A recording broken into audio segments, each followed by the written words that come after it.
ನಮಸ್ಕಾರ. ಎಲ್ಲರಿಗೂ ತುಂಬ ಥ್ಯಾಂಕ್ಸ್ ಹೇಳಬೇಕು. ಇಷ್ಟು ಜನ ಬಂದು ಪ್ರೀತಿಯಿಂದ ನಮ್ಮ ತಾಯಿನ ನೋಡೋಕೆ ಬಂದಿದ್ದಾರೆ. ನಾವು ಇವತ್ತು 10 ಗಂಟೆಗೆ ಇಲ್ಲಿಂದ ದಶವಾರ ಅಂದ್ಬಿಟ್ಟು ಚನ್ನಪಟ್ಟಣ ತಾಲೂಕಲ್ಲಿ ಹೋಗಿ ಅವ್ರದ್ದು ಅಂತಿಮ ಕಾರ್ಯವನ್ನು ಮಾಡುತ್ತೇವೆ. ಎಲ್ಲರಿಗೂ ತುಂಬ ಥ್ಯಾಂಕ್ಸ್ ಇಷ್ಟು ಪ್ರೀತಿಯಿಂದ ಬಂದಿರೋದಕ್ಕೆ. Thank you. ಓಕೆ ಅಲ್ವಾ? ಸಂಪ್ರದಾಯ ಯಾವ ತರ ಇರುತ್ತೆ? ನಮ್ಮ ಒಕ್ಕಲಿಗ ಗೌಡ್ರ ಪ್ರಕಾರನೇ ಮಾಡೋದು. ಅವ್ರದ್ದು ಬಂದು ಅದು ಹುಟ್ಟಿದ ಜಾಗ, ಅವ್ರ ನೇಟಿವ್ ಪ್ಲೇಸ್, ಅವ್ರು ತುಂಬ ಪ್ರೀತಿಯಾದ ಜಾಗ.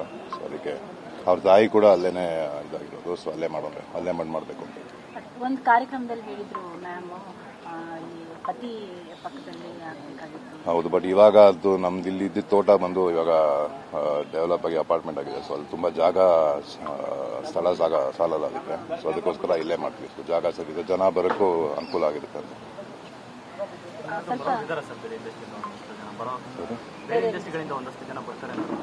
ಬರ್ತಾರೆ ಅನ್ಕೊಂಡಿದ್ದೀನಿ, ಕನ್ಫರ್ಮ್ ಆಗಿಲ್ಲ. ಅವರು ಬರ್ತೀರಿ ಅಂತ ಹೇಳಿದ್ದಾರೆ.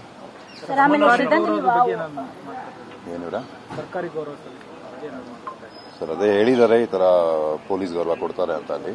ಸೊ ಅವರು ಹೇಳಿದ್ದಾರೆ. ಸೊ ಆಮೇಲೆ ವಾಹನದಲ್ಲಿ ಓಪನ್ ಇರುತ್ತಲ್ಲ, ಪಾರದರ್ಶಕವಾಗಿ ಟ್ರಾನ್ಸ್ಪರೆಂಟ್, ಅಲ್ಲೆಲ್ಲಿ ನಿಲ್ಸ್ಕೊಂಡು ದರ್ಶನ ಇಲ್ಲ ಮೇಡಮ್, ಅದು ಬೇಗ, ಯಾಕಂದ್ರೆ ನೆನ್ನೆ ತೀರೋಗಿರೋದಲ್ವಾ. ಸೊ ಜಾಸ್ತಿ ಲೇಟ್ ಮಾಡೋಕ್ಕೂ ಆಗಲ್ಲ. ಸೊ ಎಷ್ಟು ವೇಗವಾಗಿ ಅಲ್ಲಿ ಹೋಗಿ ಕಾರ್ಯ ಮುಗಿಸ್ಬೇಕು ಅಂತ ಇದ್ದೀವಿ. ಬಟ್ ಅಲ್ಲಿ ರಾಮನಗರ ಚನ್ನಪಟ್ಟಣದಲ್ಲಿ ಒಂದು 10 ನಿಮಿಷ ನಿಲ್ಲಿಸ್ಬಿಟ್ಟು ಅಲ್ಲಿಂದಾನೆ ಅಲ್ಲಿ ಎಷ್ಟು ಗಂಟೆಗೆ? ಇಲ್ಲಿ 10 ಗಂಟೆಗೆ ಕೊಟ್ಟರೆ ಅಲ್ಲಿ ಒಂದು ಸೇರೋಕ್ಕೆ 1-1:30 ಆಗ್ಬೋದು. ಮೈಸೂರು ನೈಸ್ ರೋಡ್ ತಗೊಂಡಂಗೆ ಅಲ್ಲಿ ಮಾಡ್ತೀವಿ, ವ್ಯವಸ್ಥೆ ಮಾಡಿದ್ದೀವಿ. ಹಾಂ, ಮನೆಯೂ ಇದೆ, ನಮ್ಮ ಫ್ಯಾಮಿಲಿ ಮನೆ ಅಲ್ಲಿರೋದು, ಆನ್ಸೆಸ್ಟರ್.